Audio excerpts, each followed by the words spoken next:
માલી બાપ હે ગોડી મને પારકા ગોમના શિમાળે લઈ જને મારા બાપની દેવી મને શેતરતી ને ઓ બાપ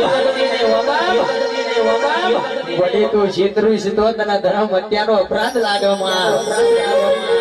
આય આય આય ભાઈ જગતમાં ફર ગમે તે ફર ભાઈ વાળ વાકો થવા દઉં તો મેલડી દઈ ભાઈ આજા બગાડ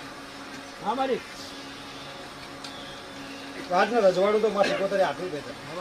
તો તમારા બધા અડધા પૂરા કરશે કોનાનું હાકરું છે ભાઈ એને હાચવીને રાખજો એને ટેકી ટેકી પર રહેશો ને ભાઈ એક નહીં પણ 72 તેવી પેઢી લગે ને કોઈ ખાદ નહીં આવવા દે ભાઈ એવું મારા મેળીના રોમ કહેશે ભાઈ ભાઈ રાજા ભગત આ તમારો મોઢવો કોનારો ભાઈ મારા રોમદા ચોપડા લખાઈ ગયો ભાઈ એવું મારા મેળીના રોમ કહેશે ભાઈ રોમ ભાઈ